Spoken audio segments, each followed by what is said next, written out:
नमस्कार दोस्तों, स्वागत है आपके अपने YouTube चैनल संस्कृत अड्डा पर। दोस्तों, आज की जो वीडियो इसमें हम करेंगे संस्कृत प्रैक्टिस सेट में संस्कृत की परीक्षाओं के लिए महत्वपूर्ण क्वेश्चन जो आपके आगे आने वाले एग्ज़ाम के लिए महत्वपूर्ण रहेंगे। और जैसा कि आपको पता है कि UGC नेट के एग्ज़ाम चल रहा है, जिसमें आपका जो 73 कोड जो इनका एग्ज़ाम हो चुका है और आगे जो आपके कोड 25 जो है 25 का एग्ज़ाम होगा।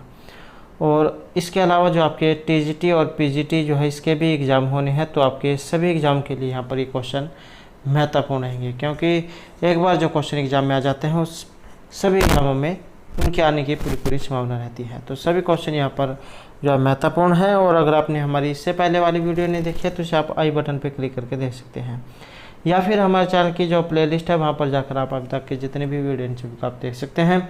और वीडियो शुरू करने से पहले अगर आपने अब तक हमारे चैनल को सब्सक्राइब नहीं किया तो सब्सक्राइब कर ले, और साथ में घंटे वाले कोना से दबाकर आप ऑल पे क्लिक जरूर कर लीजिएगा, जिससे आपको हमारे आने वाली जो वीडियो है उसकी नोटिफिकेशन मिलती रहेगी। और दोस्तों, वीडियो को लाइक कमेंट और शेयर जरूर कीजिएगा।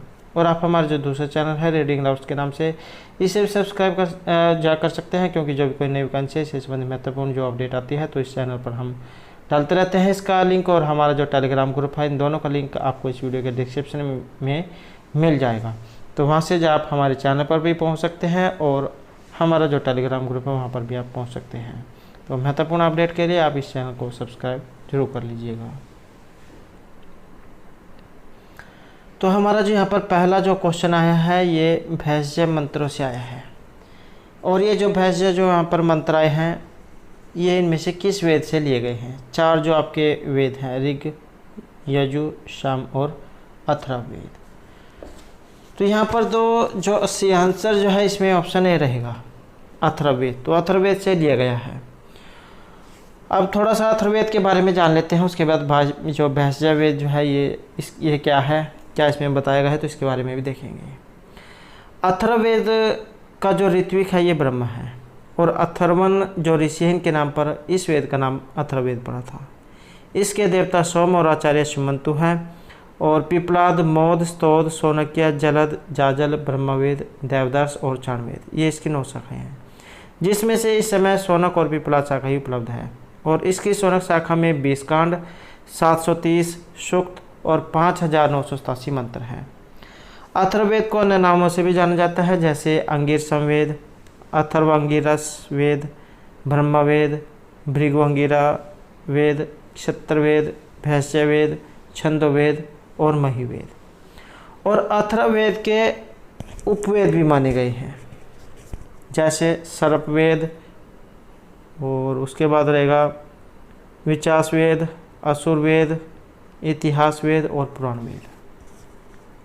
और अथर्ववेद के जो प्रथम कांड है इसमें अनेक प्रकार के रोगों की निवृत्ति का वर्णन तथा 20वें कांड में सोमयाग का वर्णन और इंद्र स्तुति से संबंधित मंत्र है।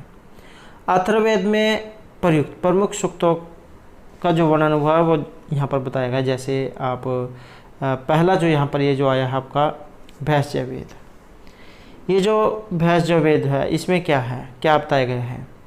रोगों की उत्पत्ति के साथ साथ रोगों को दूर करने के उपायों का वर्णन इसमें किया गया है, जैसे क्षय रोग, गंडमाला, खांसी, दंत पीड़ा। तो इन रोगों की औषधियों का जो वर्णन है इसमें बताया गया है भेषजवेद मंत्र में, भेषजवेद में जो आपका भेषज सूक्त है इसमें। दूसरा आपका दीर्घायु संबंधी सूक्त। इसमें दीर्घायु संबंधी प्रयोग विद्यमान है, जैसे मुंडन संस्कार, उपनयन संस्कार, गोदान संस्कार। और ये जो संस्कार जो है 16 संस्कार हैं, इनके ऊपर जो है हमारे द्वारा पहले भी जो बताया गया है, तो इनके लिए आप हमारी पहले वाली जो वीडियो है वो देख सकते हैं। तीसरे नंबर का आपका पौष्टिक सूक्त है, और इस सूक्त में गृह निर्माण के लिए, हल जोतने के लिए, हन उत्पन्न करने के लिए, पुत्र प्राप्ति के लिए प्रार्थना की गई है। नंबर 4 आपका प्रायश्चित सूक्त। इसमें चारित्रिक त्रुटि, धार्मिक विरोध और अन्य विधिहीन आचरणों को क्षमा करने की प्रार्थना की गई है। नंबर 5 जो आपका इसमें स्त्री कर्म सूक्त है। इसमें विवाह और वैवाहिक प्रेम संबंधी विषयों का वर्णन विद्यमान है। नंबर 6 जो आपका राजकर्म सूक्त है, और शत्रुओं को परास्त करने संबंधी प्रार्थनाओं के साथ ही संग्राम और तद उपयोगी साधनों का इसमें वर्णन मिलता है। इसके अतिरिक्त भूमि सूक्त, प्रासाद सूक्त, याज्ञिक सूक्त और दार्शनिक सूक्त, इनका भी वर्णन हमें प्राप्त होता है। तो इस प्रकार से यहाँ पर इसके ये कुछ प्रमुख सूक्त हैं जिसमें ये भैषज जो मंत्र है ये आपके अथर्ववेद से लिए गए हैं। पहला सूक्त आपका भैषज सूक्त है। नेक्स्ट है यहाँ पर पुरुष स्वरूपम किम। ये जो पुरुष जो यहाँ पर आए हैं इनका स्वरूप किस प्रकार का है। और यहाँ पर जो इसमें से आंसर जो हमारा ऑप्शन रहेगा ये अपरिणामी। और इसमें क्या बताया गया है, आपने जो यहाँ पर पुरुष की सत्ता के बारे में एक जो श्लोक है वो पढ़ा होगा। ईश्वर कृष्ण की जो संख्याकारिका इसमें पुरुष की सत्ता सिद्ध करने हेतु 5 तर्क दिए गए हैं। संघात परात्वात्, त्रिगुण विपर्यात, अधिष्ठानात्, पुरुषो अस्ति भोक्तृभावात्, कैवल्यार्थ प्रवृत्तिश्च। कौन कौन से? संघात परार्थत्वात्, त्रिगुण आदि विपर्यात, अधिष्ठानात्, भोक्तृभावात् और कैवल्यार्थ प्रवृत्तिश्च। और ये जो इसमें त्रिगुण आदि विपर्यात जो आया है इसमें ही पुरुष के स्वरूप के बारे में बताया गया है कि प्रकृति अपने स्वरूप में त्रिगुणात्मक है तथा परिणामी है और तार्किक दृष्टि से त्रिगुण निर्गुण की ओर संकेत करते हैं और परिणामी अपरिणामी की ओर। और यह निहित त्रिगुण तथा अपरिणामी तत्व ही पुरुष है और यह पुरुष की सत्ता सिद्धि का तर्कशास्त्रीय तर्क है। तो अपरिणामी जो यहाँ पर पुरुष स्वरूप के बारे में बताया गया है। नेक्स्ट है पंच तन्मात्राणी कुतः प्रादुर्भवन्ति। तो ये पांच जो तन्मात्राएं हैं इनके बारे में आपने बताना है, इनकी उत्पत्ति वगैरह जो है कैसे हुई है। तो यहाँ पर जो इसमें जो सेंसर माना गया है ऑप्शन सी, अहंकार जो तत्व है उससे इनकी उत्पत्ति मानी गई है। सृष्टि जो चक्कर जो है संख्या सृष्टि चक्कर, ये जो हमारे 25 जो तत्व है उनसे चला आ रहा है। नेक्स्ट जो यहाँ पर क्वेश्चन है कैवल्य से। कैवल्य कस्मात् भवति। एग्जाम में कैवल्य भी आ जाता है, अपवर्ग भी आ जाता है और मोक्ष भी आ जाता है तीनों बात एक ही। तो कैवल्य कस्मात् भवति और यह माना गया है ऑप्शन ए में विवेक ख्याति से।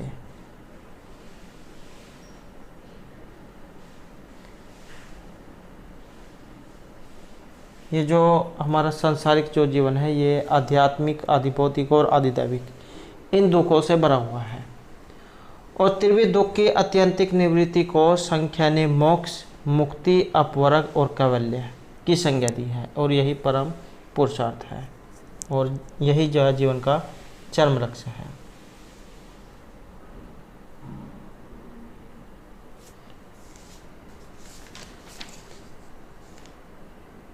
नेक्स्ट रहेगा अव्यक्तम कीदृशम तत्वम निरूपितम। और अतत्व जो है यहाँ पर एक ऑप्शन सी है, जड़ को संख्या दर्शन जो उससे संबंधित है ये।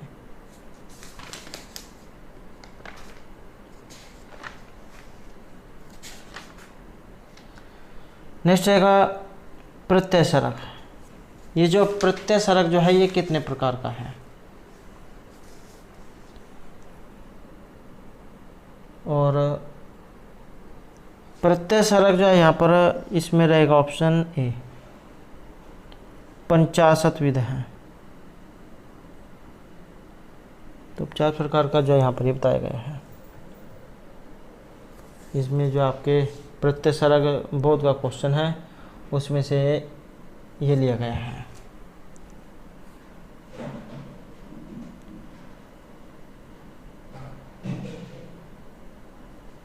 इसमें जो आपने एक श्लोक जो पढ़ा होगा, ऐसा प्रत्यय सर्ग है विप्रिया शक्ति तुष्टि सिद्ध्याख्य गुण वैषम्याद विमर्यात तस्य भेदाद तो 50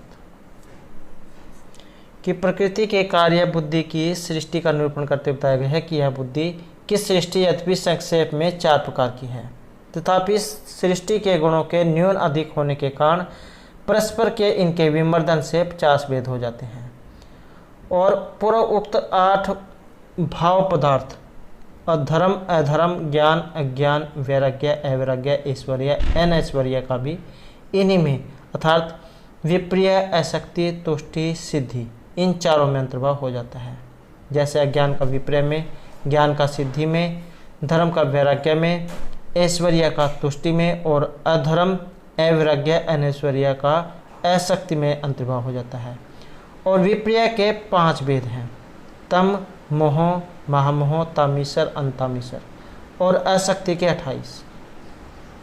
तो इस प्रकार से सारे अगर हम यहाँ पर मिलाएं तो ये 80 हो जाते हैं। विप्रिय 5 हो गया, आसक्ति 28, तुष्टि 9, सिद्धि 8, तमस 8, मोह 8, महामोह 10 हैं, तामीसर 18 हैं, अंतामीसर 18 हैं। तो इन अगर सारों को जोड़े तो ये जो है यहाँ पर 50 हो जाते हैं। एग्जाम में जो है यहाँ पर इनका क्वेश्चन अलग अलग भी देखने को मिला था कि विप्रिय के कितने भेद हैं, आसक्ति के कितने भेद हैं। तो इनके साथ साथ ये भी आपने याद रखना है। विप्रिय के 5, आसक्ति के 28, तुष्टि के 9, सिद्धि के 8, तमस 8, मोह 8, महामोह 10, तामीसर 18 और अंधतामीसर 18।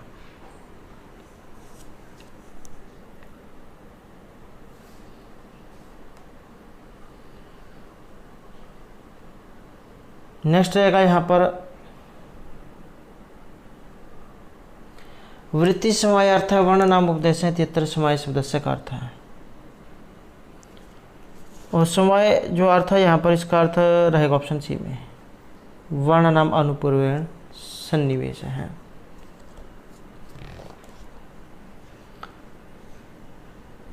नेक्स्ट यहाँ पर हमारा क्वेश्चन जो है यहाँ पर एक ये सूत्र आया है, इण सीध्वं नुंगलिट्टाम घुवंगात इति भ्वादिगणे सूत्र उदाहरणम किमस्ति।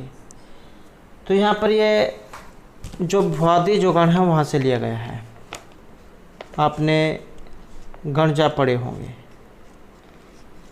10 जो गण हैं उनमें से है ये भ्वादि गण। और ये जो यहाँ पर सूत्र आया है इण सीध्वं लुंगलिट्टाम घुवंगात, ये क्या करता है, इणंत अंग से परे, ये जो इण है इणंत अंग से परे सीध्वम लुंग और लिट के ये जो ध है, ध को ढकार ये कर देगा, ये वाला ढ कर देगा, इस ध जो है इसको ये कर देगा। और किस में करेगा, आपने धातु पढ़ी होगी, तो एद धातु के अंदर जो ये ऑप्शन बी जो आया है ये धान चक्रित हुई, तो इसमें ये लगता है।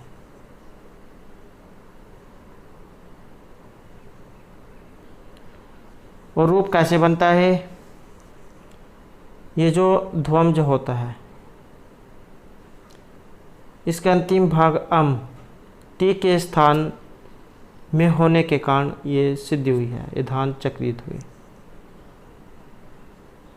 फिर ये जो धा जो है इसको ढा होता है इस सूत्र के द्वारा, ये धान चक्रित हुए फिर ये बनता है।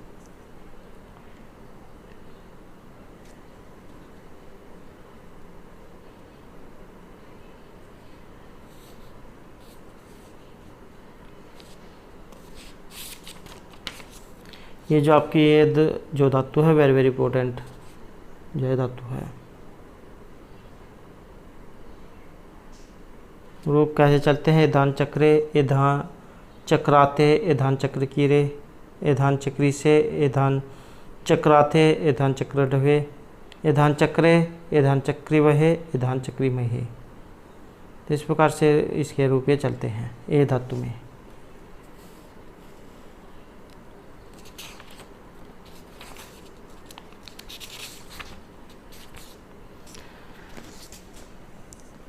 नेक्स्ट जो हमारा यहाँ पर क्वेश्चन है, ऐसो शुद्ध मतवर्थ है प्रयोग है का।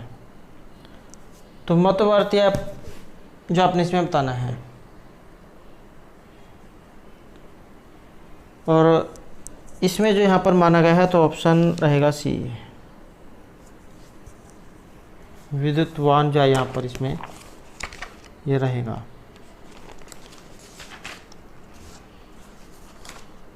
और ये क्या होता है, इसकी पहचान कैसी है या कौन कौन से रूप इसमें बनते हैं।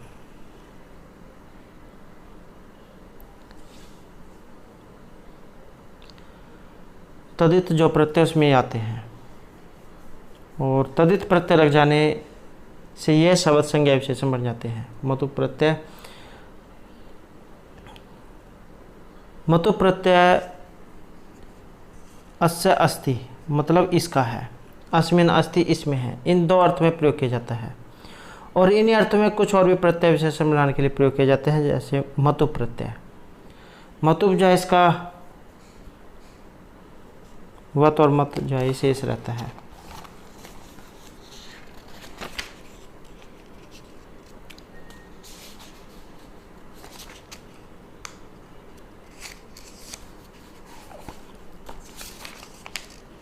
और जो ये प्रत्यय है अकरण शब्दों को छोड़कर शेष शब्दों में वत का मत प्रयोग होता है। और तीनों लिंगों में इसके रूप बनते हैं।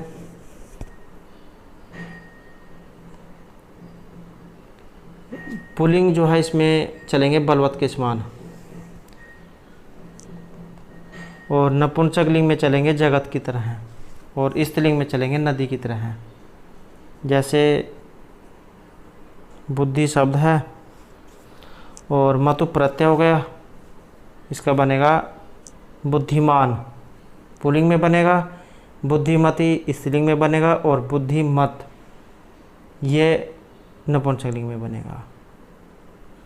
ऐसे ही शक्ति है शक्तिमान, शक्तिमती, शक्तिमत। तो जहाँ इसकी ये जो वत जो होता है, ये जो वत जो बनता है, इसकी पहचान बस यही है कि उसमें जासुर में जो बाद जो होता है, बाद का जो अक्षर उसमें आ होता है। अकरण शब्दों को छोड़कर शेष शब्दों में वत का मत बन जाता है। जैसे कीर्ति है कीर्तिमान, कीर्तिमती, कीर्तिमत। और जो आपका रूप शब्द है, जैसे रूप शब्द है मतु प्रत्यय, तो इसमें रूप, रूपवान, रूपवती और रूपवत बनता है। ऐसे ही कला शब्द है कलावान, कलावती, कलावत। ऐसे ही गुण शब्द है गुणवान, गुणवती, गुणवत। ऐसे ही रस शब्द है रसवान, रसवती, रसवत। ऐसे ही विद्या शब्द है विद्यावान, विद्यावती और विद्यावत। तो जिसमें बाद में अकरंत या आकारांत जो होगा उसमें वत बनेगा, वान शब्द लगेगा। और जो इसके अलावा जितने भी यू वाले जो हैं उसमें मान लगता है।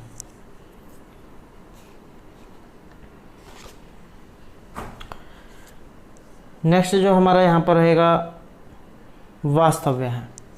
अत्र वस धातु तव्यत प्रत्यय कस्मिन् अर्थे।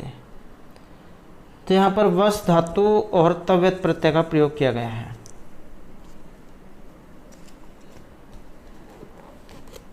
और ये जो यहाँ पर तव्यत प्रत्यय है, तव्य, तव्य, अन्यर, ये आपने सुना होगा। तो धातु में ये प्रत्यय तव्यत, तव्य और अन्यर भाव और क्रम के अर्थ में प्रयुक्त होते हैं। जैसे एध धातु तव्यत प्रत्यय एधितव्यम, एधनियम। इसके रूप जैसे आपका यहाँ पर ये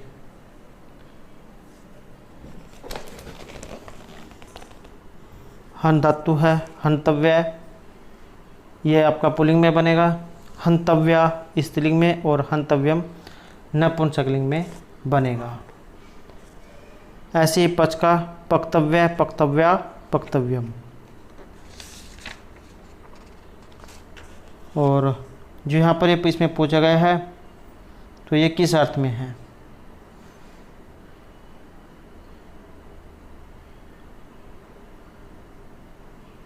तो इसमें जो यहाँ पर माना गया है ऑप्शन ए को माना गया है, कर्तरी अर्थ में जो इनका प्रयोग माना गया है।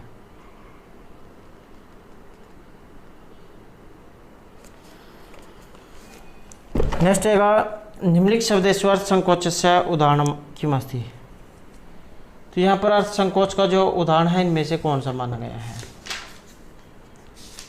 और अर्थ संकोच का जो यहाँ पर उदाहरण है ऑप्शन रहेगा डी में। तो ये जो मृगा जो शब्द आया है ये आपका अर्थ संकोच है, इसका उदाहरण है।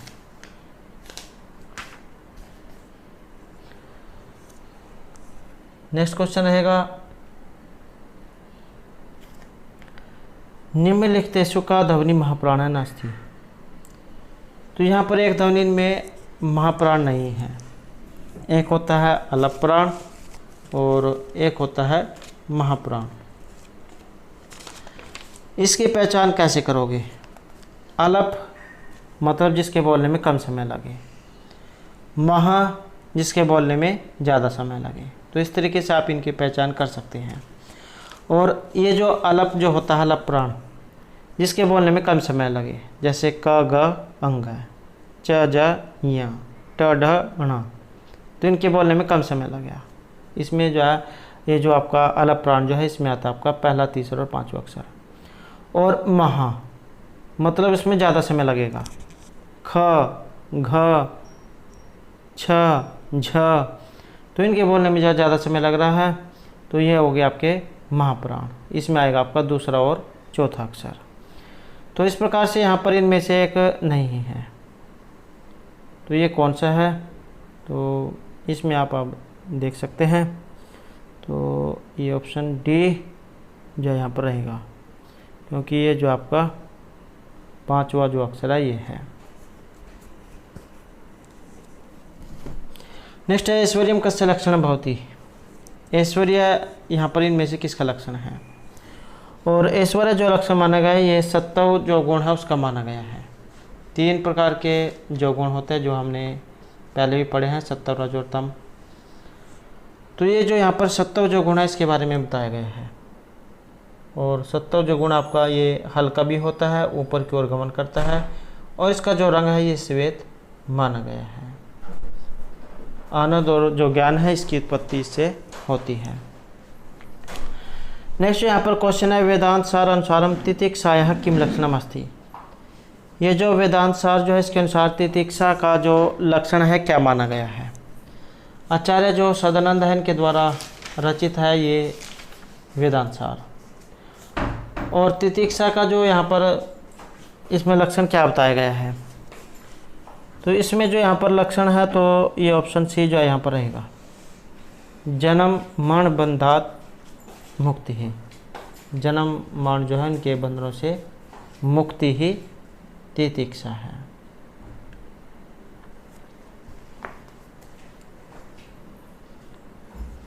नेक्स्ट क्वेश्चन रहेगा अथ अतः धर्म जिज्ञासा इति जैमिनी सूत्रे वेद अध्ययनस्य अधिष्ठार्थम क्या बोलते हैं?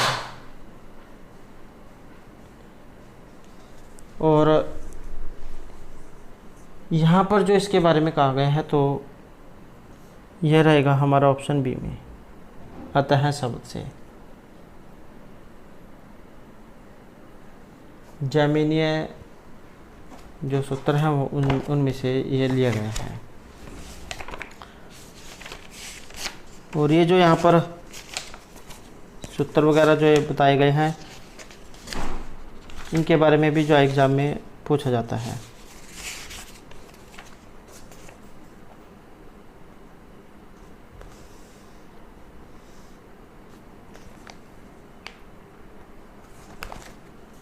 ये जो मीमांसा सूत्र भी एग्जाम में आ सकते हैं या मीमांसा दर्शन, तो ये जो जैमिनी जो है इनके द्वारा ये रचित है।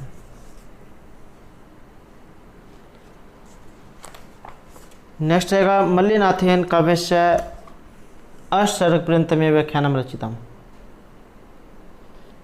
तो ये किस में रचा गया है? और इनके अनुसार जो माना गया है तो ऑप्शन रहेगा सी में, अर्थात कुमार संभव में। नेक्स्ट है लक्ष्मी चंचलम अश्विन उपवर्णितम अस्ति। लक्ष्मी की चंचलता ये दिखाई गई है। तो लक्ष्मी की चंचलता का जो वर्णन हुआ है ये कादम्बरी में हुआ है, जो महर्षि बाणभट्ट के द्वारा रचित है। नेक्स्ट है साधकतमम भवति। तो साधकतमम क्या होता है, और यहाँ पर जो इसमें हमारा जो सही आंसर साधकतमम कारणम, तो ये क्या होगा, ये होगा कारण। और ये भी क्वेश्चन एग्जाम में पहले बहुत बार आ चुका है। कर्ण संज्ञा करने वाला साधकतमम कारणम क्रिया सिद्धो प्रकृष्ट उपकारकम कर्ण संज्ञम स्यात्। क्रिया की सिद्धि में जो सबसे प्रकृष्ट उपकारक हो, सबसे अधिक सहायक कारक हो, उसकी कर्ण संज्ञा होती है। जैसे रामेण बाणेन हतो बाली, राम ने बाण से बाली को मारा, तो कर्ण संज्ञा ये होती है। कर्तुर ईप्सितम तमम कर्म, ये इसके द्वारा होती है आपकी कर्म संज्ञा। कर्मणयम अभिप्राति से संप्रदानम के द्वारा संप्रदान, और दुरोम अपाय अपादानम के द्वारा प्रदान, और आधारो अधिकारणम के द्वारा अधिकारण संज्ञा। नेक्स्ट जो यहाँ पर हमारा क्वेश्चन आया है न तितिक्षा सममस्ति साधनम इदम वाक्यमस्ति। यहाँ पर एक श्लोक है, उसी के अंदर से ये लाइन ली गई है। उपकारकम अयात्र भृशम भरस प्रसव है कर्म फलस्य भूरिण है अनापायी निर्भरणम द्विषाम न तितिक्षाम समम अस्ति साधनम। तो कहाँ से ये लिया गया है, और ये रहेगा आपके ऑप्शन बी में, किरात और जन्म जहाँ वहाँ से लिया गया है। और इसमें क्या कहा गया है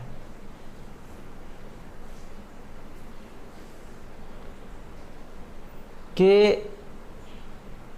क्षमा जो होती है उसके अनेक गुण होते हैं, किंतु क्षमा सबलों के लिए भूषण है और निर्बलों के लिए कभी भी नहीं। निर्बल व्यक्ति के द्वारा यदि क्षमा करने की बात भी कही जाए तो यह उपहास का विषय ही होती है। परिग्रहवान ही जैसे त्याग कर सकता है, उसी प्रकार सबल व्यक्ति ही क्षमा करने का पात्र होता है। अभावग्रस्त जैसे त्याग करने का अधिकारी नहीं होता, इसी प्रकार निर्बल व्यक्ति भी क्षमा करने का अधिकारी नहीं है। पांडव जय शक्ति संपन्न है, अतः उनके द्वारा क्षमा करना भूषणास्पद है, और सबके लिए नहीं और सर्वदा नहीं। कोप बलवान के लिए भी हानिकारक है, और निर्बलों का कोप ही उनका संपूर्ण विनाश कर देता है। सबलों का कोप भी स्वयं के लिए हानिकारक है, और कोप अंतःशत्रु है, मतलब जो क्रोध होता है।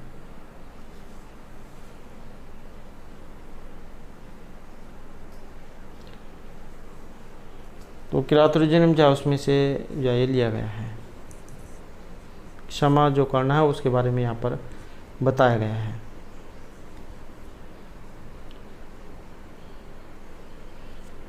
क्षमा जो होता है किसी के मतलब कोई गलती हो गई और अगर उसको जो उस बात में क्षमा कर दिया, तो उसी के बारे में यहाँ पर बताया गया है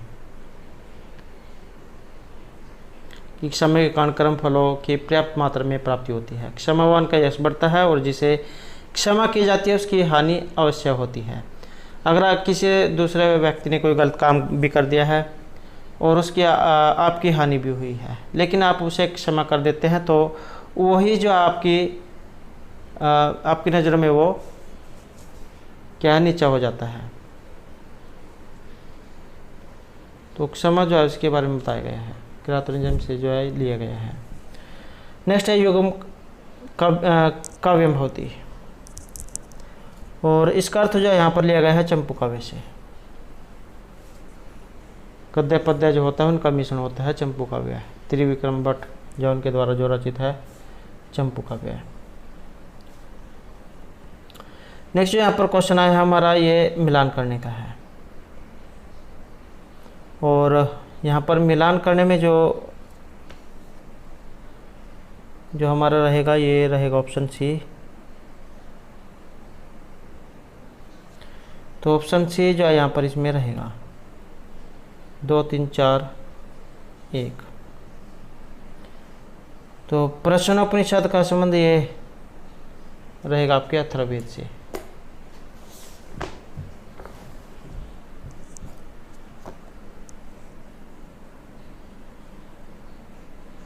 और जो पंचविंश ब्राह्मण है, पंचविंश हो गया, षड्विंश हो गया, ये आपके है सामवेद से संबंधित। अथिदम भस्मांतम श्रीरम इस वाक्य से, और व्याप्तिम तो शब्द से इसका संबंध रहेगा आपके निरुक्त से। नेक्स्ट है कल्पना ग्रंथे सुगण्यते, और यहाँ पर है ऑप्शन ए कात्यायन श्रोत्र सूत्र। नेक्स्ट है विकृति पाठ के अंत है, विकृति पाठ है। और विकृति पाठ जो यहाँ पर माने गए हैं 8। जटा, माला, शिखा, रेखा, ध्वज, दंड,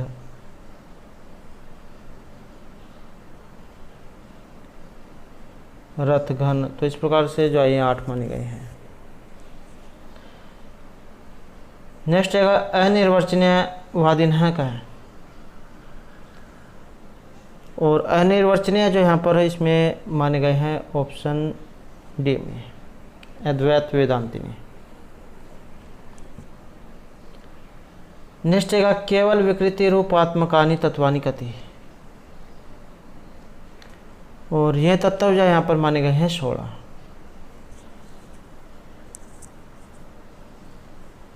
संख्या कारिका जो है उसमें से ये लिए गए हैं। नेक्स्ट आएगा शौनक शाखा केन वेदेन संपृक्ता। शौनक शाखा जो आई है ये किस वेद से संबंधित है। और पिपलाद शाखा, शौनक शाखा, मोद, स्तोद, जलद, जाजल, ब्रह्मवेद, देवदर्श, चाणवेद, तो ये सभी जो आपके अथर्ववेद है उसमें से ली गई है। नेक्स्ट है गोपद ब्राह्मण का वेद अवलंबित है। गोपद ब्राह्मण जो है ये इसके बारे में आपने बताना है कहाँ से लिया गया है, और एक अकेला ही ब्राह्मण है गोपद ये जो अथर्ववेद से संबंधित है। नेक्स्ट क्वेश्चन है न असत्यो इति कस्य नाम। ये जो यहाँ पर शब्द जो आया है विशेषण, तो ये इनमें से किस देवता के लिए इस शब्द का प्रयोग किया जाता है, न असत्यो। और इसका जो यहाँ पर प्रयोग हुआ है तो यह रहेगा हमारा ऑप्शन सी में, अश्विन जो देवता उनके लिए इस शब्द का प्रयोग किया गया है। न सत्यो, दसना, मधुयुवा, हिरण्यवर्तनी, मघवाना, सुदानु, तुविष्मा, अधिग्रु, माधवी, नराहा, निचेतास, स्वयंभुगास्ति, युवयोनि, रुद्रवर्तनी, मनोजवत्सा, मधुपाणी, वृषणा, गोमघा, दिवनपात, अश्वमघा, सुबृहस्पति, तो ये सभी अश्विन देवता के नाम हैं। स्तुति हुई इनके 50 सूक्तों में, और 2 स्थानीय देवता हैं, कक्षीवान इनके ऋषि हैं। नेक्स्ट जो हमारा क्वेश्चन है यहाँ पर चंद्ररथा का वर्ते, ये शब्द भी यहाँ पर आया है, विशेषण आप कह सकते हैं। तो इनमें से किन के लिए प्रयुक्त हुआ है। तो यहाँ पर इनका जो संबंध है ये उषा जो सूक्त है उनके लिए आया है। 20 सूक्त में इनकी स्तुति हुई है, और 2 स्थानीय देवता हैं वशिष्ठ इनके ऋषि हैं। और इनके भी नाम हैं अन्य, जैसे मघोनी, प्राचेता, विषवारा, सुभगा, रेवती, मघवती, पुराणीवती, अमर्त्या, विषव ऊर्ध्वा, मधुदा, ऋतावरी, ओदती, सुमनावरी, अश्वती, गोमती, पुराणी, सोनरी, भास्वती, युवती, अमृतकेतु, दिवह, दुहिता, सुजाता, ऋतपा, हिरण्यवर्णा, तो ये सभी जो यहाँ पर उषा जो है इनके लिए आए हैं। नेक्स्ट ऋग्वेद कति मंडलानि सन्ति। ऋग्वेद जो है इसमें कितने मंडल हैं, कितने सूक्त हैं, यह इनके जो ऋत्विक है कौन है। बात करें यहाँ पर इनके मंडलों की, तो आसान क्वेश्चन है, 10 मंडल हैं, और सूक्त 1028 है, मंत्र 10 580, और इसके जो ऋत्विक, इनका नाम होता। ये प्रथम सूक्त अग्नि सूक्त, लास्ट वाला संज्ञान सूक्त, ये वाला जो संज्ञान जो होता है। नेक्स्ट क्वेश्चन आएगा कपर्दी देवह का। तो यहाँ पर भी ये नाम आया है और किस देवता के लिए इसका शब्द का प्रयोग किया गया है। और ये जो रुद्र जो देवता है उनके लिए इस नाम का संबोधन हुआ है। और 3 सूक्त में इनकी स्तुति हुई है। अंतरिक्ष स्थानीय देवता हैं, ग्रीष्मद ऋषि हैं। इनके भी अन्य नाम हैं जैसे पशुपति, त्र्यंबक, सरव, भव, नीललोहित, मरुत्पिता, मरुतवान, असुर, कृतिवास, रक्तवर्णी, मृण्याकु, बभ्रु, वंकु, जलाश्वेषज, नीलकंठ, अधृषम, द्रुतगामी, प्राचेतस, नीलोदर, लोहित पृष्ठ। तो ये सभी जो इनके नाम हैं।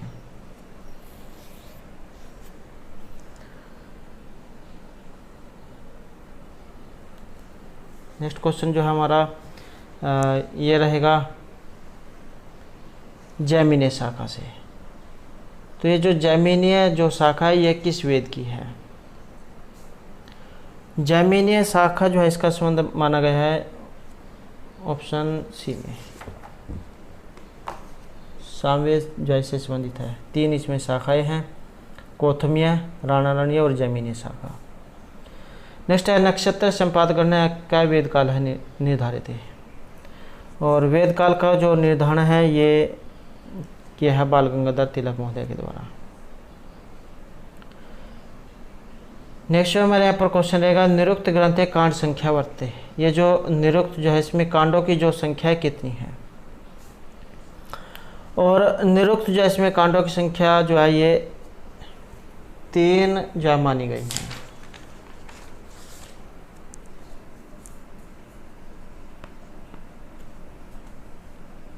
निरुक्त, दैवत और आगम। नेक्स्ट जो हमारे यहाँ पर क्वेश्चन जो है ये एक मंत्र जो है वहाँ से लिया गया है, उसके बीच में से जो है ये ली गई है। और इनमें से कहाँ से ये ली गई है? तो इसका जो यहाँ पर संबंध माना गया है ऑप्शन ए में। तो ये जो इंद्र जो सूक्त है उसमें से ली गई है। और इंद्र जो है इनके सूक्त के बारे में आपने इस प्रकार से भी याद रखना है। ये 2.12 अर्थात दूसरे मंडल का 12वां सूक्त है। 1028 जो सूक्त है इनमें स्तुति बताई गई है। और इनके 3 विशेष काम बताए गए हैं। महान कार्य को करने वाला, अतुल पराक्रमी और असुरों को युद्ध में पराजित करने वाला। ऋषि इसके ग्रीष्मद हैं, देवता स्वयं इंद्र और छंद है इसमें त्रिष्टुप।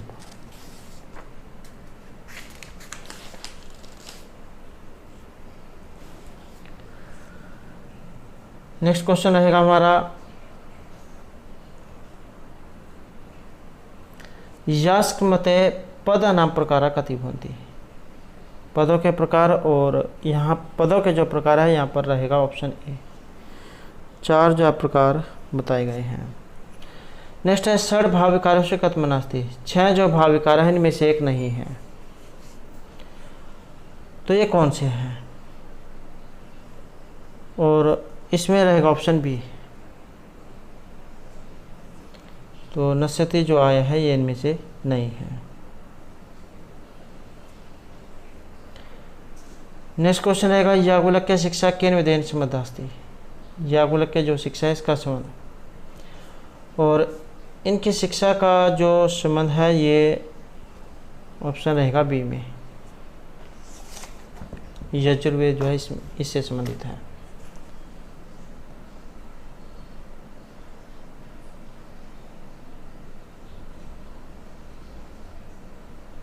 और इसमें कौन कौन सी है?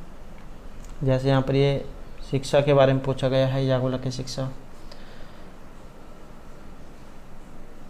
तो इसमें वाजसनेयी प्रतिशाख्य है, तैत्तिरीय प्रतिशाख्य है, याज्ञवल्क्य है।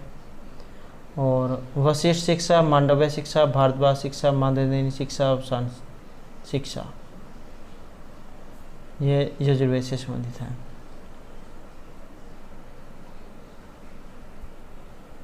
नेक्स्ट क्वेश्चन है हमारा नैगम कांड से। नैगम कांडम कस्मिन् ग्रंथे वर्तते। नैगम कांड जो है इसका जो वर्णन हुआ है ये निरुक्त में हुआ है, जो आचार्य जो यास्क हैं उनके द्वारा जो रचित है।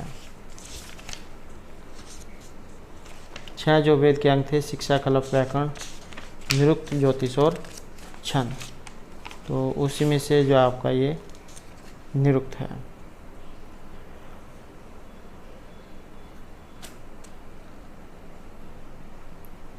और चतुर्थ से 6ठे अध्याय को नैगम कांड या एक पदिक माना गया है और इसमें वैदिक शब्दों की कठिनता और अस्पष्टता की व्याख्या की गई है।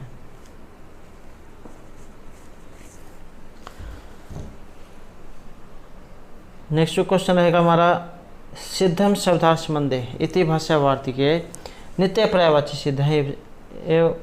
तो इस प्रकार का जो है क्वेश्चन है, यहाँ पर हेतु पूछा गया, शब्द तत्र का हेतु, और इसमें जो यहाँ पर लिया गया है तो ये ऑप्शन डी को लिया गया है। नित्य पर्यायीन है सिद्ध है शब्दस्य मंगलत्वाद अपि।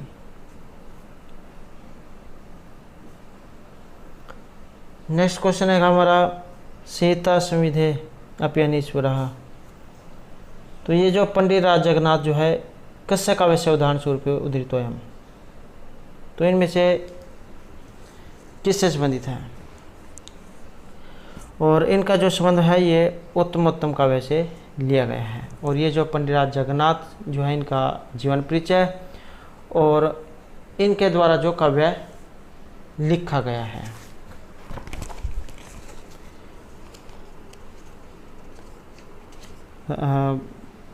इनके द्वारा जो लिखा गया है रसगंगाधर, पंडित राज जगन्नाथ का। तो इनके जीवन परिचय और इनका जो ये काव्य जो है इनके ऊपर हमारे द्वारा पहले जो क्वेश्चन कराया गया है विस्तार पूर्वक। और क्वेश्चन को देखना चाहते हैं तो इसे आप हमारे चैनल की प्लेलिस्ट में जाकर देख सकते हैं। नेक्स्ट जगह उपकारत्वाद अलंकार है सप्तमंगमिति यायावरी है उक्ति एवं कुत्तरास्ति, और यह ली गई है ऑप्शन सी काव्य मीमांसा से। नेक्स्ट है वक्रोक्ति जीवितानुसार कवि व्यापार कृतो प्रकाशयति संभवन्ति, या आप कह सकते हैं कि ये जो वक्रोक्ति जो आई है इसके लिए जाना जाता है। तो आचार्य कुंतक उनके द्वारा रचित है ये वक्रोक्ति जीवितम। वक्रोक्ति जो संप्रदाय उनके लिए जाना जाता है और वक्रोक्ति काव्य जीवितम इनका लक्षण ये रहेगा। तो ये 2-3 है इनके बारे में बातें जो आपने जो याद रखने, क्योंकि एक जाए यहाँ से एग्जाम में जरूर आ जाता है। और यहाँ पर एक ऑप्शन दीजिए 6। नेक्स्ट है काव्य प्रकाश अनुसारम श्रृंगारे द्युति कारणम आह्लादक त्वम कस्य। और काव्य प्रकाश जो आचार्य मठ है उनके द्वारा जो रचित है काव्य प्रकाश, और 10 उल्लासों में है कि एग्जाम में ये भी पूछा गया था कि ये अंकों में है, पर्वों में है या उल्लासों में है। तो उल्लासों में है, ये 10 उल्लास है इसमें। और यहाँ पर किसके बारे में कहा गया है तो यहाँ पर रहेगा माधुर्य गुण के बारे में, माधुर्य। नेक्स्ट है पंडित राज जगन्नाथ मते काव्य से कति भेदा स्वीकृता। इनके अनुसार काव्य के भेद और इन्होंने माने थे 4।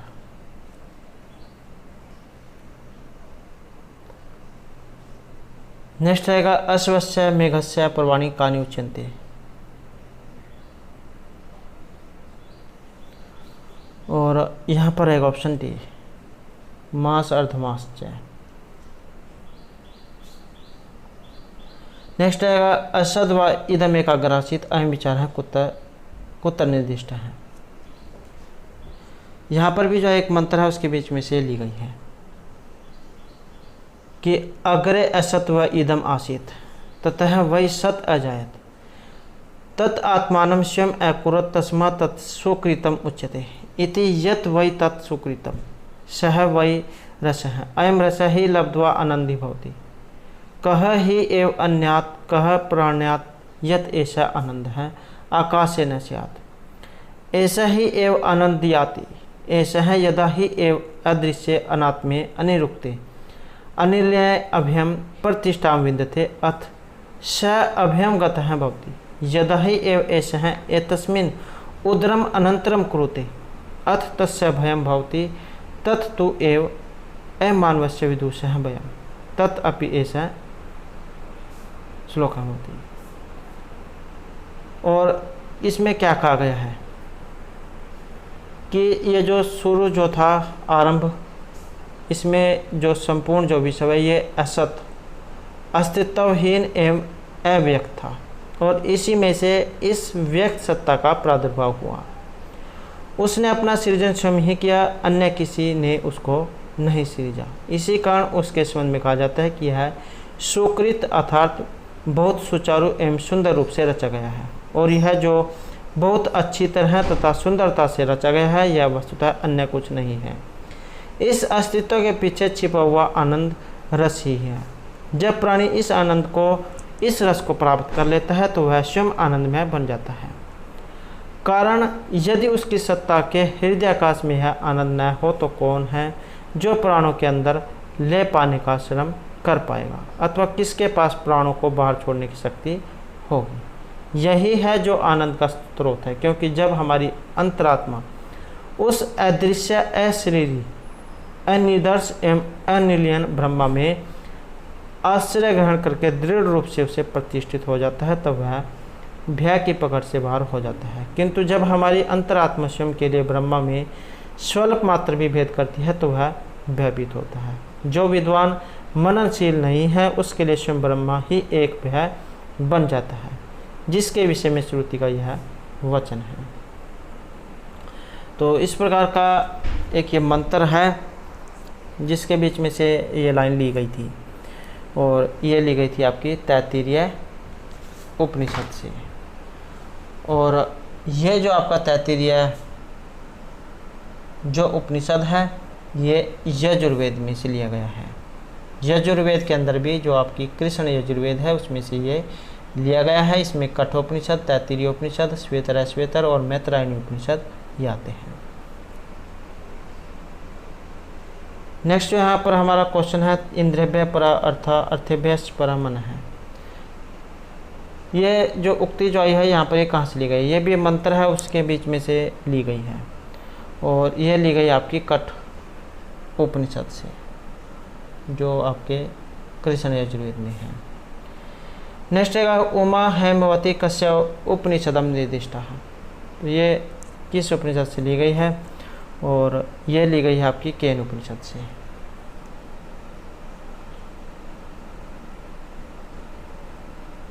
और ये जो आपका केन उपनिषद आया है ये सामवेद से संबंधित है, केन उपनिषद और छांदोग्य उपनिषद। नेक्स्ट क्वेश्चन है शिक्षांगस्य विषयाख्यंत उपदिष्टा। शिक्षांग के विषय और यह बताए गए हैं यहाँ पर 6। तो ऑप्शन डी जो यहाँ पर रहेगा। नेक्स्ट है देवाशय इति प्रयोग है। ये शब्द है देवाशय और इसका ये जो शब्द है इसका पहले जो वेद जो था इसमें प्रयोग होता था। तो वेद जो से ये संबंधित है। ऑप्शन सी जो यहाँ पर रहेगा। तो इस समय जो है इनका प्रयोग इस शब्द का नहीं होता है। तो प्राचीन समय में जो लेट लकार जो होता था 10 जो आपके लकार हैं और उनमें से जो ये लेट लकार जो है जिसका पहले प्रयोग जावेद में होता था तो उसी में से लिया गया है आपका देवाशय शब्द।